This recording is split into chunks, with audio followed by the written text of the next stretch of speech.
guys, and welcome back to my channel. In this video, I'm going to be talking about the 5 things that I learned as a student abroad. So if you clicked into this video, you're probably already studying abroad or you are about to study abroad and you kind of want to know what to expect. So stay tuned because we're going to be talking about just that. Studying abroad, I think, is an amazing opportunity, and it's also a huge privilege if you're able to do so, because it teaches you so many things about life in general, about yourself, and it's such a rich experience for growth overall. So in my case, I've been studying abroad in France for the past 6 years now. I'm actually from Malaysia and I moved to France at 18 to start studying engineering, and at that point I barely spoke French. I was so lost and also nervous about leaving home, my friends and family at such a young age to go abroad to a country where they don't speak my language and things are done differently, and just culturally it's a whole other ball game. And so fast forward, it's been 6 years, I'm done with my studies, and I thought I'd just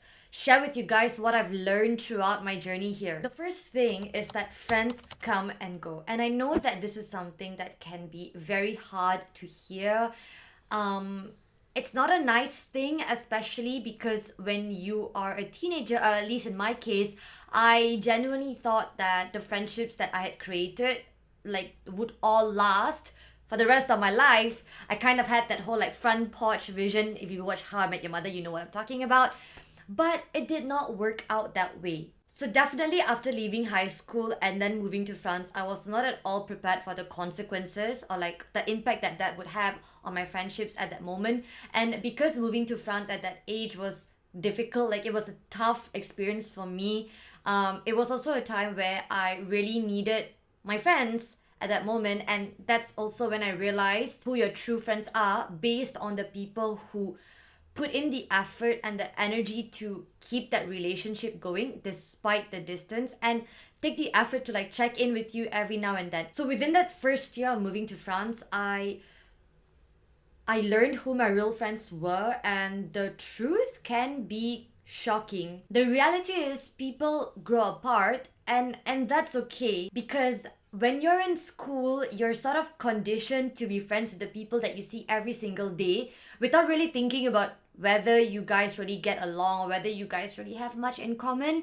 Whereas I feel like when that friendship transitions into adulthood, it's more of a choice, because it's normal that people start going apart and taking different directions in their life. And that's when you actively make the choice to want to stay in contact with the person, to want to maintain and grow your friendship. And don't be surprised if your friendships fall apart, but it's also part and parcel of adulthood and moving abroad. And you know what? If people want to stay, they will stay. And if they don't, then there's no point wasting your time and energy as well. Lesson number 2 is staying open. Looking back now, I think a lot of things would have been easier for me had I been more open to new ways of learning or new ways of seeing things. I think it's also extremely important to stay open, because it is what helps you to adapt to a new environment and to a new culture. Because moving abroad is difficult, and in my opinion, I think it's about striking the balance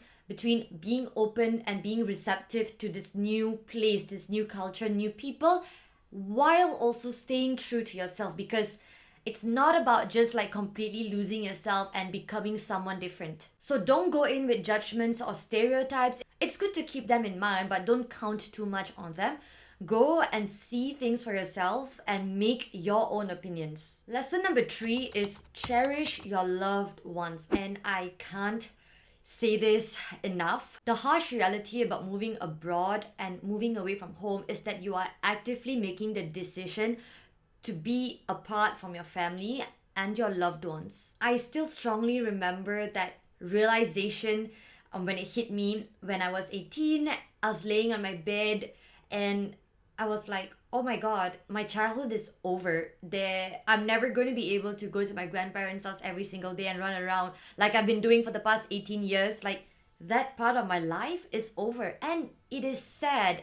But I think that's also what's beautiful about life, because when you don't have things, that's when you cherish them and you hold on to them even more. So it makes it a whole lot more meaningful when you do go back and see your family and your loved ones, and that little time that you get to spend together, that's when you really want to cherish it and make the most out of it. Another thing that I've also definitely learned is that when you move abroad, you change. Obviously, you become a different person because you're learning and adapting. And your loved ones back home, that change can be quite shocking to them because they don't see the process that you're going to. They just see you, the person as you are before you move abroad, and the person that you are when you come back, and they don't see what goes on in between. So that change can be shocking, and I think it's also important to keep that in mind in case of like conflicts. Just like it helps you be more patient. Lesson number 4 is to own your choices. Now, when you move abroad, especially at a young age, you move away from your family and you start making decisions that will determine how life will play out for you. Now, I'm not trying to say that to put pressure or anything. What I'm trying to say is just that you are solely responsible for these new decisions that you make. You know, it's no longer the case where your parents influence you to study a certain course at university, or they sign you up for this or that class that you don't necessarily like. No. When you move abroad, you don't have all of that around you. So you are making the decisions for yourself. And I also want to say that there is no right or wrong decision, because every decision that you make when you're alone is based on the knowledge that you have at that point of time. So my advice is to really think about your decisions thoroughly and own them, make the best out of them. Try to consult people who you probably look up to, who could help you, because sometimes they can also help you see things that you are not seeing.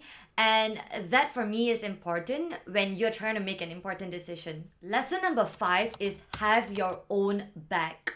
When you move abroad, you do spend a lot of time alone because you're in a new country, you don't know much people, and you have to make friends all over again. And it can get really lonely and difficult when you have to face challenges alone. And if you're someone like me, I'm not the kind of person who likes to share my problems with my family because like I don't want them to worry too much. So I don't tell them much about the challenges. I just tell them when I solve it in the end.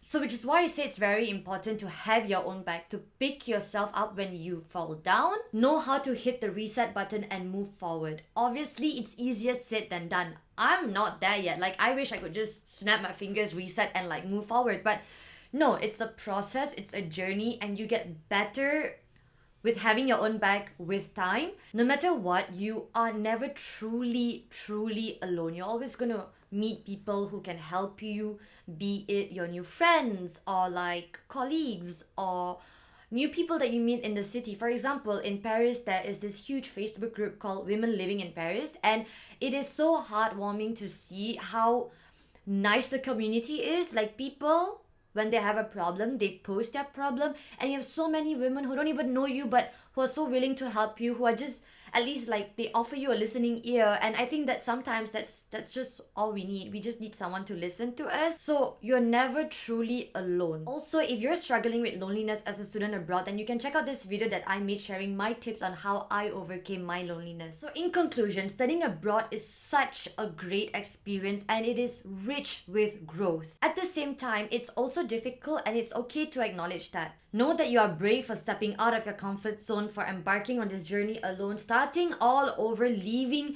your home country, leaving your close friends, your family behind, learning a new language.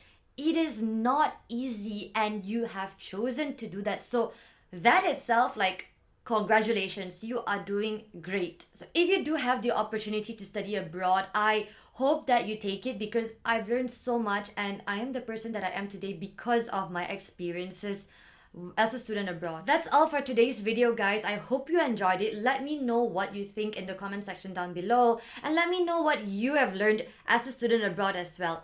Take care, and I'll see you in my next video. Ciao!